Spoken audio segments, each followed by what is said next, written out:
Itu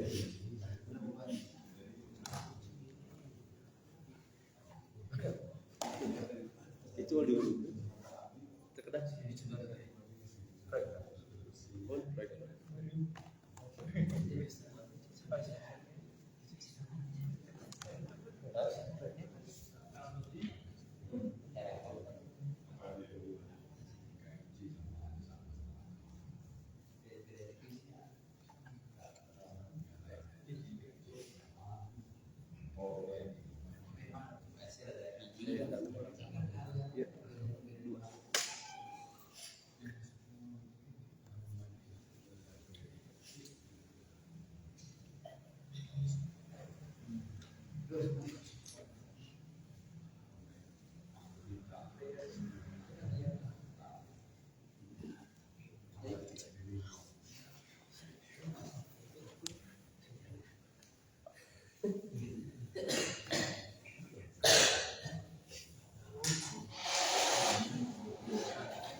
Alhamdulillah, wassalatu wassalamu ala Rasulillah wa ala alihi wa sahbihi wa wala. Asyhadu an la ilaha illallah wahdahu la syarika lahu wa asyhadu anna Muhammadan abduhu wa rasuluhu alladzi la nabiyya ba'da. Amma ba'd.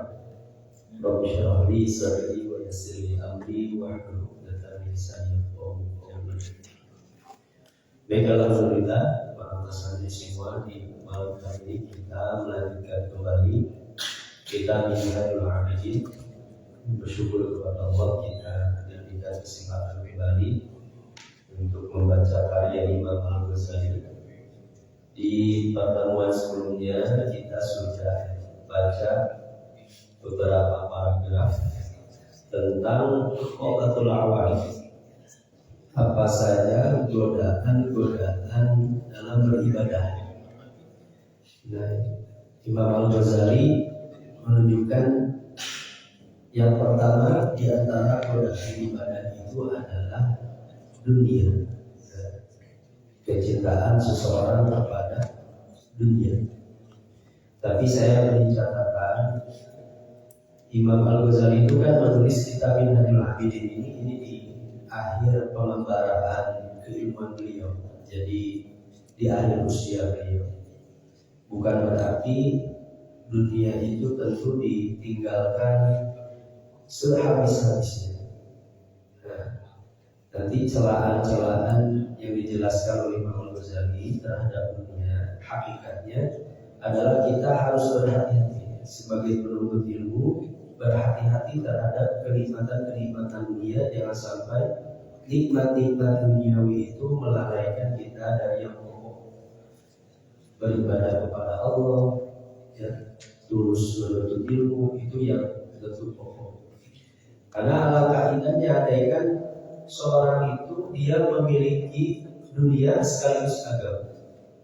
Seorang penyair mengatakan, ma ahsana dinu wa dunya idza jitalaha wa aqba al-kufra wal iflasa bil rujul. Sungguh indah andaikan agama dan dunia itu bersatu, dan betapa jeleknya seorang dia sudah kufur kepada Allah, kemudian dia hidupnya sesat. Tentu alangkah bahagianya andaikan Allah hadirkan dunia itu, tapi dengan pemahaman agama yang kuat, kita bisa memanfaatkan dunia itu dengan baik. Baik, kita baca kembali. Ini terakhir perkataan Umar bin Khattab, "Lau kana mujtami'ataini li ahadin ghairi la jama'ata li lima aqali Allah Ta'ala minal quwwah wal din." Ini andaikan dunia dan atau ibadah dan perdagangan itu bisa bersatu, katanya, itu pasti akan bersatu pada diri. Tapi ya ternyata sulit menyatukan orang beribadah tapi kemudian fokus juga berdagang itu beras. Nah, ini buka halaman 66. Kita lanjut ke sini saja. Wa amma syadruha bil qalbi. Nah, kita mulai dari sini. Dari paragraf. Siapa yang baca? Ya, sahabat.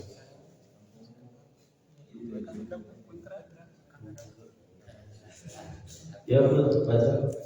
Wa amma syadruha bil qalbi.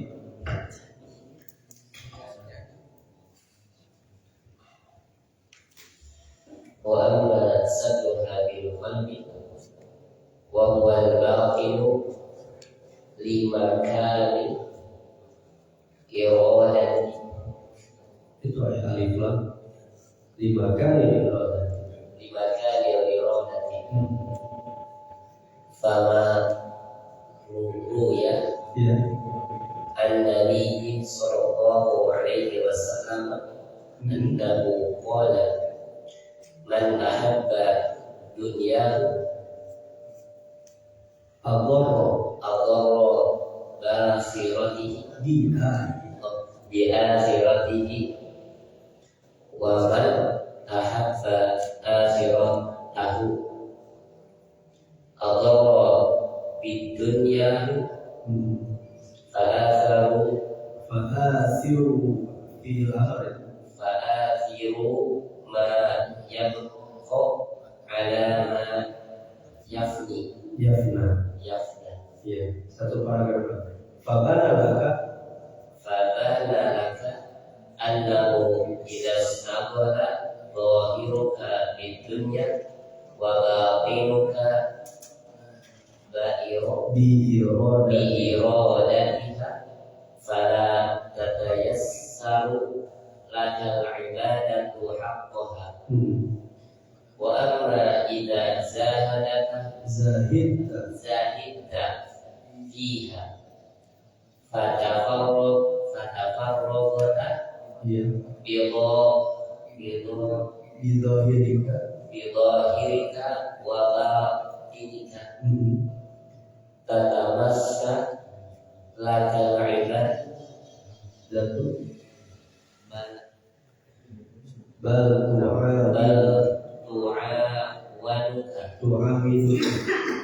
tu'awinuka a'dha'uka 'alaiha. Wa laqad ruya an Salman Farisi radhiyallahu anhu annahu qala innal abda idza zahida fid dunya istanara qalbuhu bil hikmati wa ta'awanat a'dhahu fil ibadati. Fahadihi Wa amma syadruha bil qalbi. Adapun syadru sibuk dunia bil qalbi di dalam hati. Ada orang yang dia sibuk hatinya itu dengan memikirkan dunia. Wa wal batin, yaitu adalah batin, bagian terdalam. Lima kali iradati, untuk kedudukan iradah. Jika sibuk dunia dalam hati itu sibuknya sifatnya adalah iradah, kehendak, keinginan. Ingin ini, ya. Apapun dunia yang ingin dia punya, ingin mendapatkan gaji yang besar, ya, punya rumah mewah, itu iradah. Ada dorongan hati sibuk dunia itu dengan itu.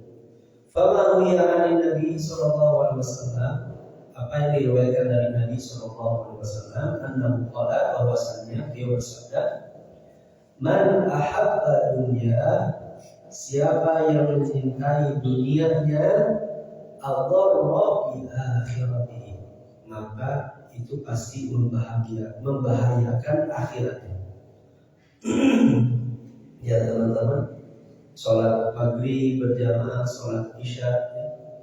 Kalau kita terlena dengan dunia, misalnya mungkin dengan aktivitas apapun, pasti berat untuk sholat berjamaah itu. Akhirat yang dikorbankan. Wa man ahabba akhiratahu, siapa yang mencintai akhiratnya, adharra bi dunya, dia pasti membahayakan dunianya. Kalau seorang dia mencintai akhirat, pasti dia akan mengorbankan bagian dari dunia. Teman-teman hari ini duduk ya belajar, mungkin anak-anak muda yang lain nongkrong, hiburan, motoran, foya-foya, mungkin pacaran. Maka harus siap untuk meninggalkan dunia itu. Siapa yang mencintai akhirat, dia pasti akan meninggalkan dunia. Fa'athiru ma yabqa 'ala ma yafna, maka dahulukanlah apa yang kekal terhadap apa yang fana. Kekal itu abadi, fana sementara akan binasa. Orang yang berakal pasti akan mendahulukan sesuatu yang sifatnya abadi dibandingkan sesuatu yang sementara. Fa'ala maka jelaskan bagimu, annahu idza ishtaghala zahiruka bidunya, jika zahirmu sibuk bidunya dengan dunia, wa batinuka bi iradatiha, zahirnya sibuk. Kalau anak mahasiswa mungkin zahirnya main futsal, ya, nongkrong, kemudian mungkin dia ngobrol tanpa manfaat, sia-sia. Wa batinuha bi iradatiha, dan batinnya dengan menginginkan, berkehendak. Dia ingin ini, berangan-angan terhadap dunia. Fala tatayassaru laka ibadatu haqqaha, maka ibadah itu tidak akan mudah bagi diri. Kalau zahir kita sibuk dengan dunia, hati kita sibuk dengan menginginkan dunia, pasti ibadah itu sangat sulit sekali. Ya kan, anak-anak muda di luar sana, jangankan seperti kalian mengaji, baca kitab, ya, mereka sibuk di luar itu tidak bisa. Jangankan buat belajar seperti sholat berjamaah pun mungkin berat, karena batin dan zahirnya sibuk dengan dunia. Yang dipikirkan itu. Wa amma idza zahidta fiha, adapun jika engkau zuhud, ini sudah dibahas ya. Zuhud itu artinya meninggalkan dunia. Jika engkau zuhud terhadap dunia, fatafarraqta bi zahirika wa batinika, dan engkau tafarraq, memasukkan dunia dengan secara zahir dan batin. Anak-anak mahasiswa jangan terlalu sibuk dengan kemewahan pakaian, kendaraan. Yang penting bisa belajar, itu udah alhamdulillah. Itu harus bisa nyaman, makan yang sederhana. Kalau mahasiswa itu dia harus pakai pakaian yang mewah, dia memperhatikan segala outfitnya, makanan harus yang mahal-mahal, itu pasti terganggu. Dia tidur harus di tempat yang mahal, pasti terganggu. Itu loh, bukan duit dimakan masalah sarah yang gitu deh. Dan saya kemarin punya teman, ini masya Allah, beliau tahun kemarin itu mahasiswa terbaik Gontor. Beliau orang Banyumas. Jadi dari rumahnya ke Gontor itu jaraknya 10 jam. Jadi dia orangnya sangat sederhana, tapi mahasiswa terbaik juga. Jurnalnya pun saat ketika S2 sampai 25 jurnal ilmiah. Saya juga selama 2 tahun kan hanya 6, karena nulis jurnal itu berat sekali. Guru diterima berbahasa Inggris, itu terus guru di review oleh para profesor itu berat sekali. Saya selama 2 tahun pun hanya 6 jurnal ilmiah nulis. Beliau sampai 25. Tapi sederhananya Masya Allah. Jadi beliau itu dari rumah ke Gontor itu jaraknya 10 jam. Dan itu naik motor. Motor Supra Unggul. Coba bayangkan 10 jam. Saya kadang lulus dada gitu ya, alhamdulillah di satu sisi. Kalau saya tidak bersyukur gitu. Dan dari Bandung kan paling jarak 9 jam itu pun naik kereta lagi pakai AC itu. Belum itu 10 jam ya naik motor. Bahkan kalau di dalam dia kemarin aja ngobrol, maka di situ enak katanya. Berapa? Murah saya beli 7.000 udah dapat 2 lauk. Saya beli tadi katanya, baru malam saya beli saya makan sekarang malam.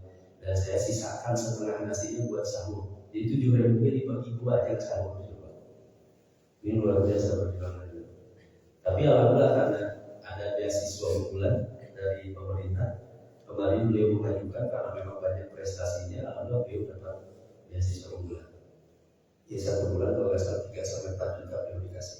Saya sampai ya kemarin ketika Universitas Darussalam Gontor dapat ya beasiswa itu, ya saya sendiri dalam hati yang berdoa. Jadi saya sampaikan itu namanya Ustaz Amir Saidi. Ustaz Amir katanya kemarin pas saya tahu beasiswa unggulan itu datang ke Gontor, saya ikut berdoa. Keterlaluan kalau Ustaz gak dapat beasiswa itu. Perjuangannya Masya Allah. Dan ya sekarang ditarik juga jadi dosen di Gontor. Nah, beliau suksesnya itu seperti itu. Suksesnya itu makan sederhana, makan apa adanya, pakaian apa adanya, tempat tinggal apa adanya. Yang pokok itu apa? Ya ilmu dan ibadah. Orang kalau tidak seperti itu ya sulit. Nah ini susah seorang itu lepas dari itu. Ya saya berbicara seperti ini mudah sekali, tapi prakteknya memang berat sekali. Menghilangkan dunia dari zahir dan keinginan itu prakteknya berat sekali.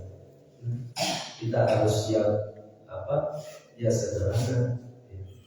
Nah makanya ini kata Salman Al-Farisi, kata beliau, innal abda idza zahida fi dunya, sungguh seorang hamba itu idza zahida fi dunya, jika beliau zuhud ketika di dunia, istanara qalbuhu bil hikmah, hatinya akan bersinar, bercahaya dengan hikmah, dengan ilmu, ya. Wa ta'awanat a'dhahu fil ibadah, maka anggota tubuhnya pun ketika zuhud ya zuhud itu makan secukupnya, tidak terlalu banyak memperhatikan tidur nyaman, tidak terlalu memperhatikan pakaian harus seperti apa, maka pasti anggota tubuhnya pun akan membantunya dalam beribadah kepada Allah. Kayak orang-orang yang luar biasa ibadah dan ilmunya itu biasanya karena memang kepada dunianya pun biasa saja. Ya saya sendiri sering menceritakannya guru saya, Ustaz Nasruddin Syarif, ini jadi uswah untuk kita semua. Beliau itu kuat sampai hari ini beraktivitas tidur hanya 3 sampai 4 jam. Ya rahasianya karena tadi makan seadanya, secukupnya, ya, tidak terlalu memperhatikan hal apapun. Yang penting ya saya ini dari teman saya, beliau itu pagi jadi dosen riset di kampus dari pagi sampai maghrib itu full di perpustakaan buat riset karena memang tugasnya melakukan penelitian. Dari maghrib sampai jam 12 malam nulis disertasi S3. Jadi full dan jam 12 baru bisa tidur. Saya sampai sebelum subuh bangun, sesudah subuh kadang memang beliau sampai ke kanan saya, kadang sampai malam, ada jam 12 jam 1. Setelah subuh Saya biasanya tidur dulu sampai jam 7, karena jam setengah 8, jam 8 harus kantor lagi, riset lagi di perpustakaan. Kerjaannya tiap hari seperti itu saja. Ada lagi kalau mentor saya selama 4 tahun, 5 tahun beliau S2-nya menulis riset sampai 500 halaman bahasa Inggris. Sampai 500 halaman itu untuk S2. Ya saya pikir kemarin tesis itu hanya 125 halaman, nulis lagi, ketemu lagi, wah dipukul-pukul pakai bahasa Arab. Nah, orang kalau ingin bersinar hatinya penuh dengan ilmu, ibadahnya bagus, memang mau tidak mau dia harus mampu mengorbankan dunianya. Kalau orang kita jangan lihat hari ini yang Ustaz Abu Somad hebat seperti sekarang, Ustaz Adi Hidayat atau para ulama-ulama yang lain yang mungkin bahkan kita tidak kenal, tapi ilmunya kuat sekali. Lihat bagaimana mereka kehidupannya ketika S1. Itu gak ada orang yang biasa-biasa saja. Wasani, kemudian yang kedua, lanjut. Wasani minal amrayn annahu yaksaru qiyamata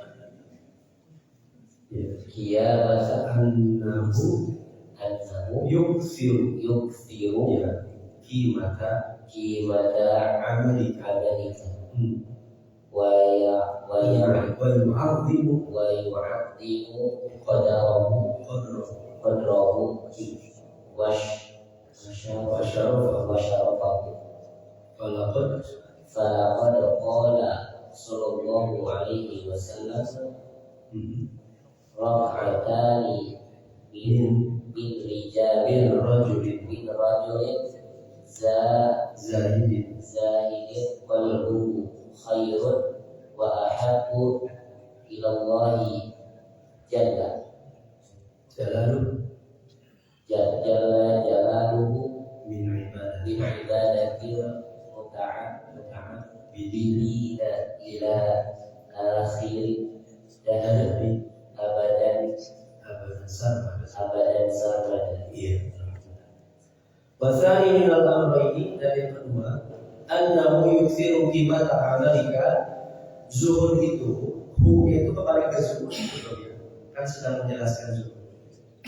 Memperbanyak nilai amal. Wa yu'azzimu, dan mengagungkan qadrahu wa syarafahu, keluhuran kemuliaan amal kita jadi bernilai mulia itu karena zuhud. Falaqad qala sallallahu alaihi wasallam, Nabi sallallahu alaihi wasallam bersabda, rak'atani min rajulin zahidin, 2 rakaat dari seorang yang zuhud. Qalbuhu, hatinya tidak memikirkan dunia, fokus kepada Allah, bersih hatinya. 2 rakaat yang orang yang zuhud, khairun wa ahabbu ilallah, itu lebih disukai dan dicintai oleh Allah min ibadatil muta'abbidin, dari ibadah ahli ibadah ila akhir dahri abadan sama, sampai akhir masa selama-lamanya, itu sampai hari kiamat. Ada orang ibadah lama beratus-ratus tahun, dengan orang zuhud sholat 2 rakaat masih lebih hebat sholat orang yang zuhud 2 rakaat. Ini mesti diteliti ya riwayat ini, riwayatnya seperti apa, tapi ini biasanya targim saja. Jadi orang ketika beribadah hatinya memang tulus, bersih, ya. Dia singkirkan dunia-dunianya, apa yang dia harapkan hanyalah Allah. Dia hanya bergantung kepada Allah. Sujudnya, rukuknya, takbirnya, semuanya hanya kepada Allah. Itu lebih baik daripada ratusan tahun orang beribadah kepada Allah, meskipun hanya 2 rakaat. Nah, ini pentingnya zuhud. Dan latihan hati ini dia butuh latihan. Susah sekali.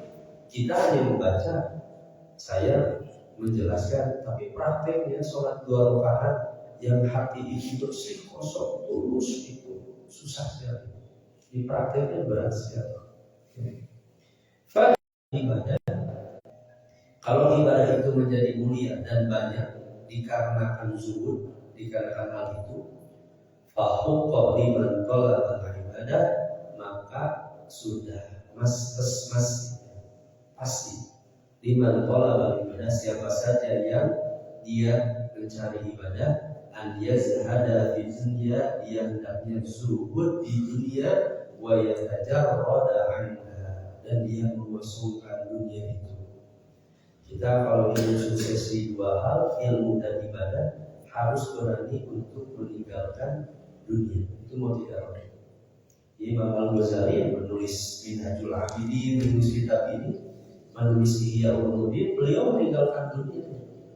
Bahkan beliau berhenti jadi rektor, beliau berhenti jadi menteri, padahal gajinya besar, udah punya pesantren, ditinggalkan semuanya, kemudian menulis Ihya Ulumuddin. Dan kita gak akan bisa membaca Minhajul Abidin nanti kan Imam Al-Ghazali sibuk dengan dunia. Ada pengorbanan yang harus dikorbankan. Ya, termasuk teman-teman semuanya yang sekarang mungkin studi, jadi mahasiswa, sedang belajar, mau tidak mau harus mampu berkorban. Saya lulus S2 hari ini, alhamdulillah Allah mudahkan. Tapi bagaimana perjuangan ketika dari awal harus pindah bersama keluarga 1 tahun di Ponorogo kerjaan, pada subuh pulang ke pasar, ke kampus terus ke rumah, beres-beres di rumah jam setengah 8, ke kampus jam 8, kuliah sampai siang sampai sore pulang bantu istri di rumah, sore udah petik lagi ngerjain tugas, malam udah bantu istri lagi, pas beres malam kerjain tugas lagi, kadang jam 12 jam 2, 1 tahun gitu aja kerjaan. Selama di Bogor itu 1 tahun atau tinggal di Ponorogo kerjaannya itu saja, mengerjakan tugas. Tanpa itu semua usah. Dan alhamdulillah ya Kak, dan saya rasakan manfaatnya selama di Bogor. Dari 11 mata kuliah tidak ada 1 mata kuliah pun yang nilainya B, semuanya A semua. Karena harus berani ya, meninggalkan dulu ngantuk, meninggalkan terlalu banyak makan, poya-poya, hiburan, harus ditinggalkan itu semua. Ya, dan alhamdulillah sampai akhir perkuliahan selama 2 tahun tidak ada 1 nilai mata kuliah pun B itu. Paling ya karena amin saja, karena tidak puas saja. Ya meskipun IPK-nya nggak sampai 4, hanya 3, kurang 0,4. Kurang 0,4 lagi, hanya ada beberapa mata kuliah yang amin. Nah kemudian Fa'in kulta, jika kamu mengatakan fa makna zuhud di dunia, lalu atas apa makna zuhud di dunia? Wa ma haqiqatun dzalika, dan apa hakikat zuhud itu? Nah, fa'lam, ketahuilah sedikit saja, anna zuhda inda ulama'ina rahimahumullah, zuhud itu menurut ulama-ulama kita, zuhdan ada 2. Zuhud itu terbagi pada 2. Zuhudun mabrur, zuhud yang mampu dilakukan, wa zuhudun ghairu mabrur, dan zuhud yang tidak terukur. Ini zuhud yang terukur dan zuhud tidak terukur. Falladhi huwa mabrurun salatatu asyhur.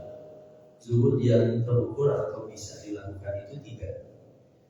Apa saja? Jadi sebagai penutup saja. Tarku tolabil maqbudi minad dunya, meninggalkan mencari tolab al-maqbud yang tidak ada dari dunia. Kita kan mungkin dalam hati ya, perasaan kalau lihat orang-orang yang punya harta banyak, mungkin ada irodah, itu pasti, itu tabiat manusia, irodah ingin seperti si fulan. Atau siapa ya hari ini artis yang misalnya uangnya banyak kayak Raffi Ahmad ada. Nah cara zuhud itu adalah meninggalkan hati untuk ingin sesuatu yang tidak dimiliki. Kalau itu tidak dimiliki kita, tinggalkan itu. Jadi jangankan mencari, ingin pun. Nah, Pertama seperti itu.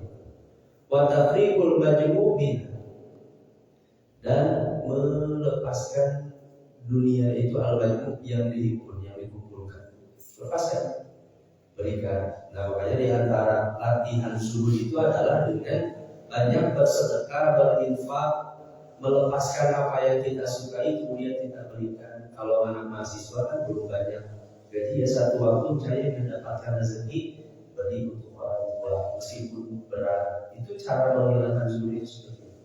Kita sedekah, ya, kita bantu orang lain, itu cara zuhud supaya kita tidak terikat hatinya dengan dunia, senang membantu orang lain. Dan yang ketiga, wa tarku iradatiha wa ikhtiyariha, meninggalkan, ini yang susah ketiga, kata Imam Al-Ghazali yang sudah, tidak berkehendak wa ikhtiyar, dan mencarinya. Ketika kita fokus ibadah dan untuk ilmu, fokusnya ini. Meskipun tadi sudah saya sampaikan, kalaupun orang kemudian dia mencari dunia, nah yang harus dia luruskan itu apa? Kehendak. Kenapa dia mencari dunia? Nah, untuk apa dunia itu? Dia harus tahu hakikat dunia itu seperti apa. Nah, ini nanti Imam Al-Ghazali jelaskan di halaman selanjutnya terkait dengan hakikat dunia itu seperti apa. Kenapa kita orang yang ahli ibadah, dia akan sempurna ibadahnya ketika dia paham sekali terhadap hakikat dunia. Wa amma zuhudul ladzi huwa ghairu maqdurin lil 'abdi, adapun zuhud yang dia tidak makbul, ghairu makbul itu tidak terikat, tidak terukur, ghairu makbul. Fa huwa urudatu syai' ala qalbi zahid. Ini dijelaskan ya, itu di catatan kaki. Adamu mahabbati lahu wa ta'alluqi qalbihi bihi, tidak mencintainya dan tidak hatinya terikat kemelekatannya. Seorang harus dia melatih diri sendiri, dia jangan sampai terikat dengan apapun yang dimiliki dari dunia ini. Jangan sampai cinta melekat terhadap apa yang dia sukai. Apapun mungkin, jabatan, mungkin gaji, mungkin rumah, mungkin kendaraan, nah dia harus lepaskan ikatan-ikatan itu. Ya, tidak terikat hatinya dengan itu semua. Kalau saya dengar cerita dari istri ya, bagusnya hakim itu. Hakim itu setiap 5 tahun sekali itu terbiasa menguji para stafnya yang asalnya di pimpinan, dipindahkan jadi staf biasa. Itu. Untuk melatih supaya hati itu tidak melatih. Saya udah 5 tahun jadi misalnya jadi manajer, jadi pimpinan ini. Kemudian itu diubah supaya melatih dia dijadikan misalnya ya staf biasa saja, pengajar biasa saja. Itu bagus sekali. Supaya melatih dia tidak ada pemelekatan bahwa saya ini harus pemimpin, saya ini jadi manajer. Dirubah. Hakim itu terbiasa 5 tahun sekali kayak gitu. Jadi biasa saja. Kalaupun kehilangan jabatan apapun biasa saja. Bagian dari itu. Wallahu a'lam bishawab. Itu mungkin insyaallah nanti kita lanjutkan di pertemuan yang akan datang. Subhanallah wa bihamdihi asyhadu an la ilaha illa anta astaghfiruka wa atubu ilaik. Aqulu qawli hadza wa